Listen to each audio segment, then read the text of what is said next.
Hey, I'm Paul Sinenko and you're watching the Learn DGLux5 channel. This week we're talking about drag and drop functionality, which is very easy to set up, as you can see in a second, and will give you an awesome, powerful tool to create great, responsive and intuitive applications for your clients. Let's get behind the controls and see how it's done. Alright, we're here at the controls, and the first thing that we're going to do is to look at the drag drop functionality, where to find it and how to configure this. So to set it up, you need two things. You need an object that is draggable and the target, which is droppable. So for our purpose, let's just go with a very simple route. We're going to use a circle here. That's going to be our draggable object. And let's use a square. And let's make it a different color just for aesthetics. There, that's going to be our target. So obviously if we simply switch to preview, neither of these are draggable or droppable. So let's look at how to make them. So let's do the circle first. Under advanced properties, I'm going to search for drag. So here, I'm going to enable draggable, right? And I need to give it a drag group ID. So this is anything I want, any string. It will have to match with a target so that DGLux would know where you are allowed to drop this draggable object. So let's use this as object 1. Like so, and that's enough for now. All right, so this is all you need for basic setup. So we're going to move to our target, and here we're going to search for drop. So drop group now has to match our drag group. So object 1, and we're going to enable this. Okay, so now let's see what happens. Switch to preview. Now I'm able to grab it, and when I move it over the target, you see that my cursor changes to show that I'm allowed to do this, to drop it. Now nothing happens when I drop it yet. I have not defined any functionality. For now, it just simply allows me to drag one thing and allows me to drop it over another thing, over a target. So this will be the step 1 in setting up your drag drop. Next, we're going to take a look at actually passing a piece of data. So to do that, we're going to first supply that data. So we're going to go back to our draggable object. I'm going to search for drag again, and there's a field called drag data. So you can bind anything you want to it. So I'm going to go to the data flow, and let's start with just a simple string.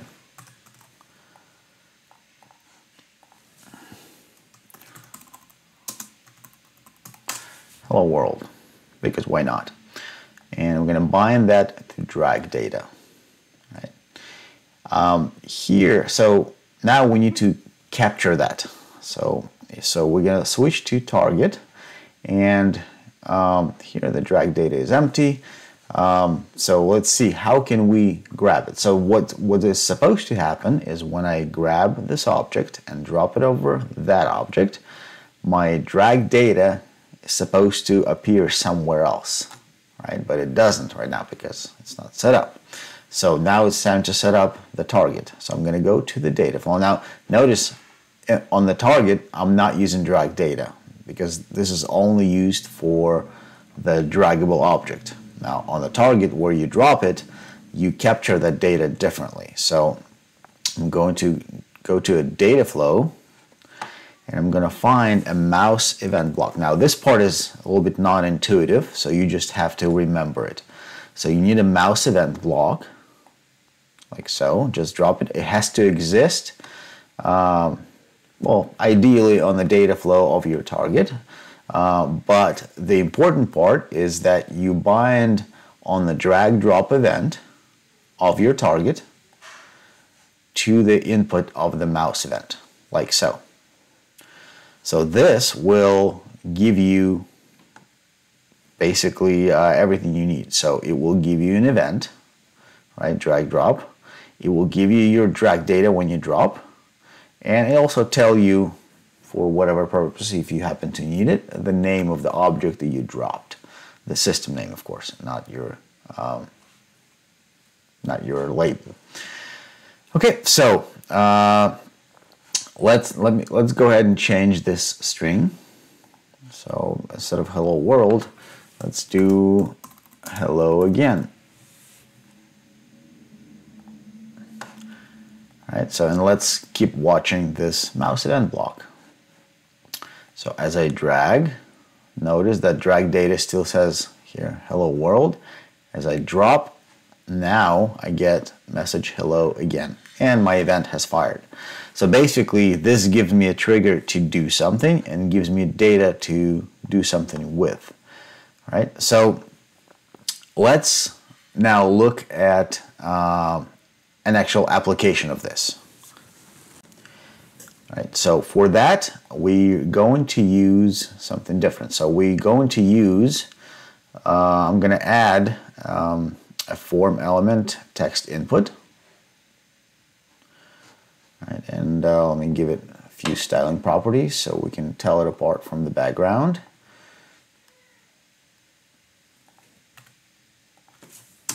Like so.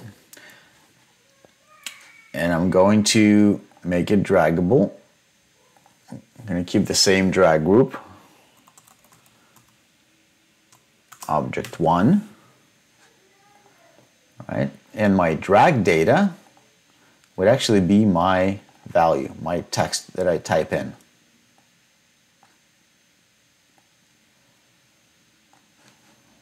Right? And for now I'm going to remove all the text, so just reset it and put a placeholder as type something.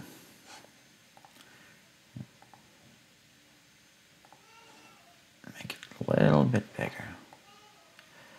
Okay, on the target here I'm going to make something else happen. I'm going to have a table here.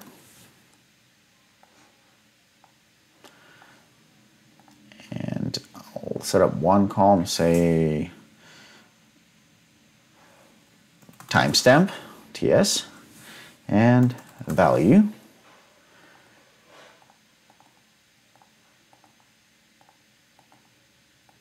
It's going to be an empty table. Okay, I'm going to use add row block from our table operations that we covered in one of the episodes. This is going to be the target, 2 columns. So first column will be TS, the other would be value. Now in my case, I'm going to use system time to get my current timestamp, which is right here.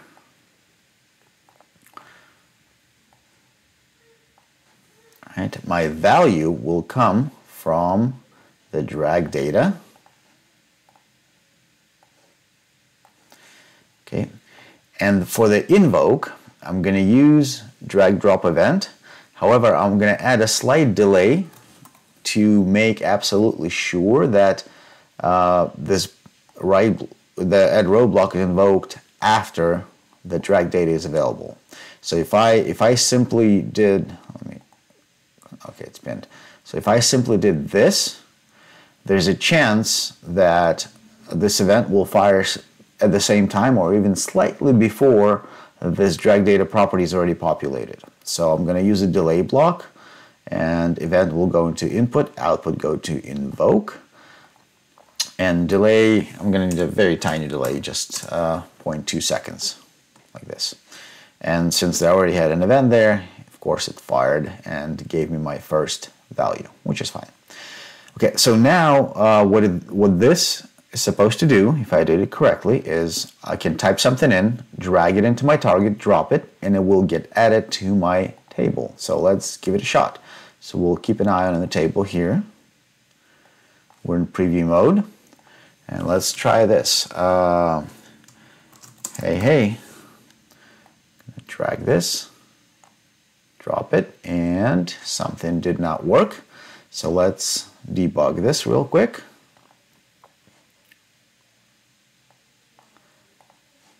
So we see that drag data did make it over. Okay, and the event did not fire. So what I'm going to do actually is maybe use the original input into my delay instead of output, like so. Now let's try this again.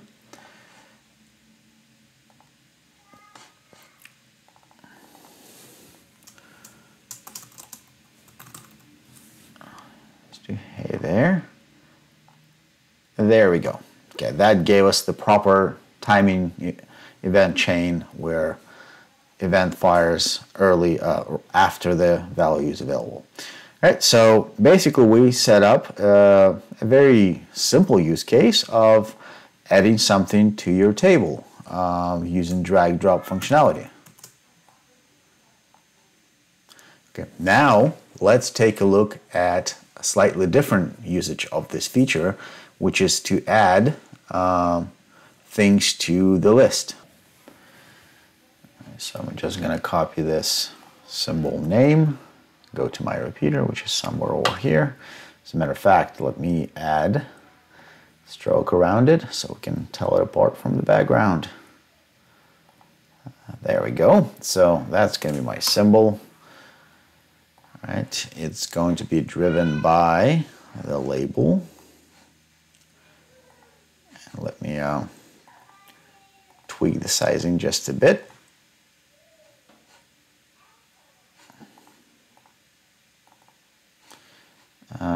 So yeah,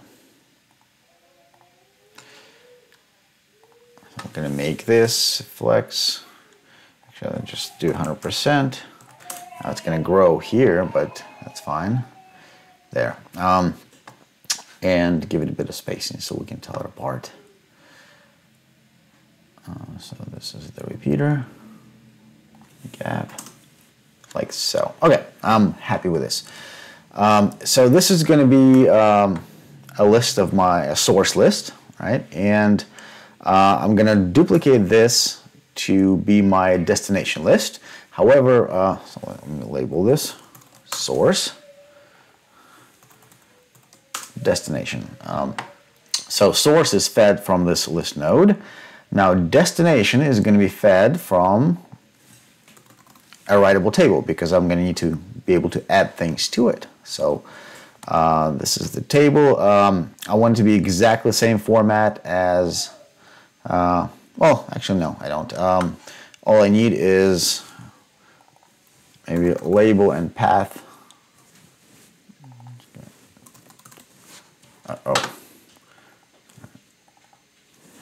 Label.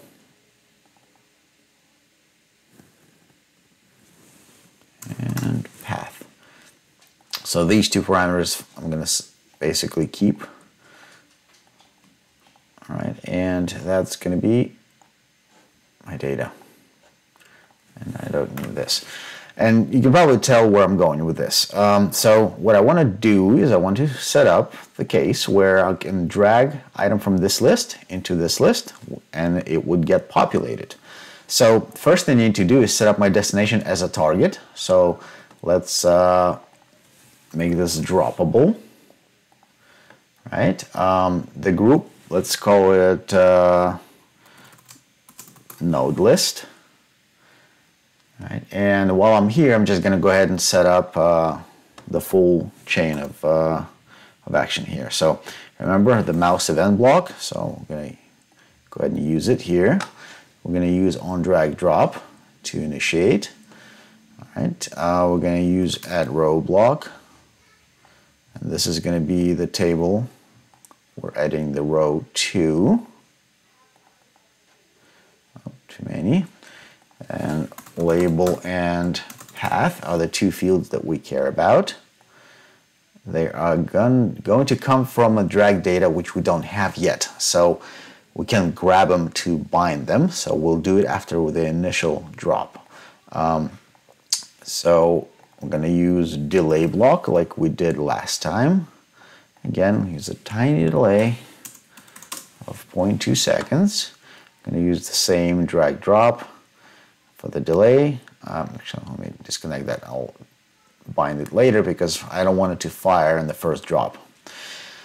Okay, so we'll keep it at that for now. Now I'm going to go into my line list items here, and I'm going to edit a symbol. So let's do edit one instance. Bigger than I want it to be there. It doesn't matter. We're not going to touch the sizing or the visual. We're just going to go to drag, make it draggable. We're going to give it a drag group of node list, I think. Is that what we called it? And drag data. Now that part is important. Drag data would be map to table. If you recall, this is a block that gives a whole row that corresponds to individual line item in the repeater that you're editing. And that's going to be my drag data. Okay, so it's going to pass, when I drop, it's going to pass the whole row of the table that drives this. All right, so I'm going to go ahead and accept. Like that. And I'm going to go ahead and drop one on to get my drag data. So dropped. Remember, I did not bind the add row invoke trigger yet because I didn't want anything added. I just want a chance to see my drag data, which is right here. You see drag data table, so that passed the whole table. Unfortunately, this is not a table type property, so I can't click it to open that table. So what I'm going to do is I'm going to bring out a table. I'm going to label it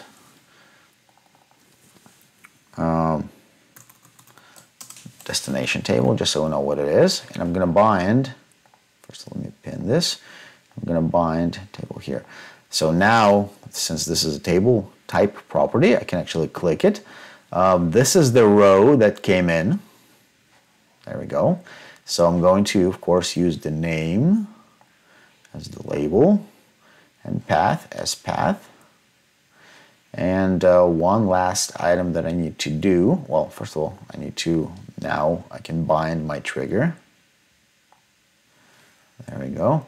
And lastly, because in my destination, my column is named label, not name, I need to rebind this to my label. Okay, so let's take a look at what happened now. So now we can grab something, drop it, and look at that. It gets added to the list. So what's actually happening is when I grab this and I drop it on the target, a data of a row that supports that particular instance of a symbol is passed to my destination along with a trigger that something was just dropped on it. And on that trigger, I execute add row block that takes values from that row that came in and adds it to the table that drives my destination. So as you can see, I'm not actually moving visual physical object from place to place. I'm simply moving a piece of data and an event, and that's enough to create something at the destination. Now the visual aspect of the dragging, by default, it'll just use a semi-transparent version of whatever object you were dragging. However, you do have an option to specify a separate symbol of what it looks like when you're dragging. So you can actually have create a symbol that looks like a draggable item, and as you drag, instead of just showing a copy of the same object, it will show you your symbol. And then when you drop, of course, it'll go away. So you can customize what it looks like when you're dragging. Okay, so I'm gonna take maybe look at one more application of this. So application will be similar, however, it's also going to involve positioning. So here's what I'm going to do. I'm going to add another group. This will also be a repeater. However, this one will not be vertical layout repeater. It's going to be an absolute positioning repeater. Right. And I'm going to create a new symbol. For now, I'll just do it right inside here. So we'll make it maybe 10 by 10. And give it some fill and rounded corners. Right, so it just looks like a dot. I'm not gonna make it any more elaborate than this. Well, maybe I'll make it slightly bigger. Let's do 20 by 20.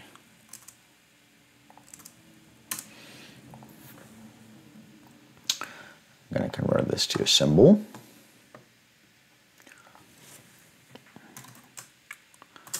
Called map dot. Right, and done. So I will also make this a destination table. So let's make this droppable. Sorry, destination group. So drop group will be same node list,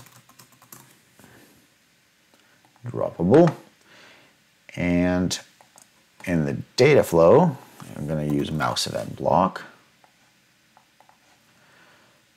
So input will be on drag drop. Right, one thing you'll notice is as you drop, you don't only get the drag data, you also get the positioning of where it has been dropped. And that's going to be important for us because in this case, we're going to position the item where you dropped it. So I'm going to just copy this table because our table here will be similar.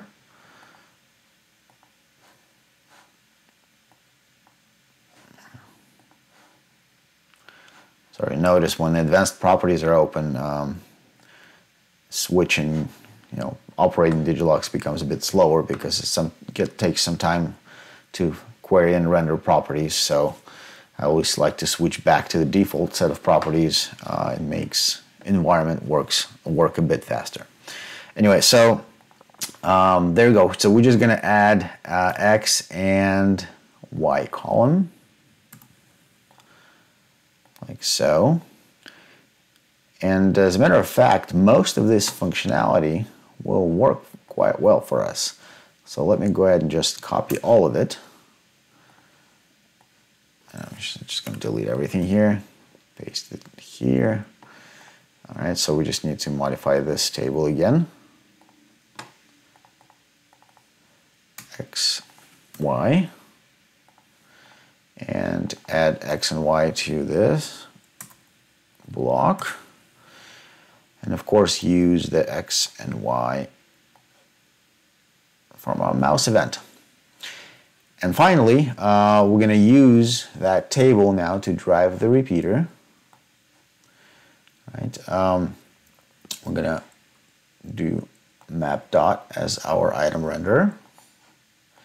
Right? And we need to add some properties to it.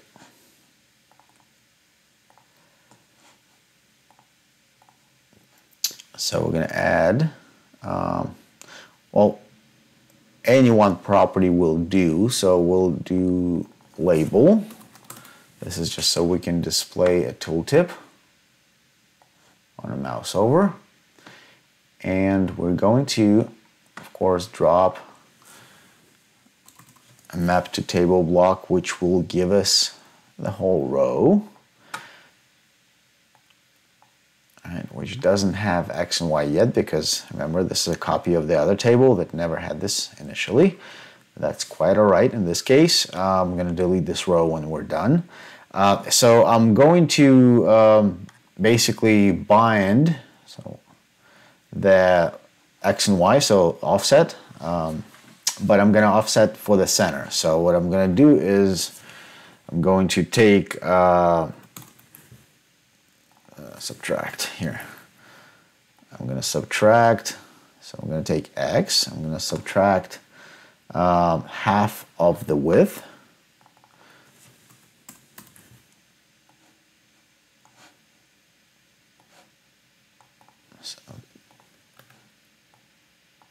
Like so.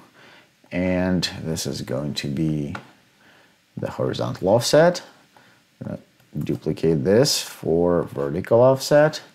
So it's going to be Y. And this is going to be our vertical size divided by 2. And that's going to be the vertical offset. There, so that the center of the circle will land exactly at the mouse cursor. Okay, so I'm okay with this. I'm going to go ahead and delete this row because this was not added naturally. This is a copy of the other table.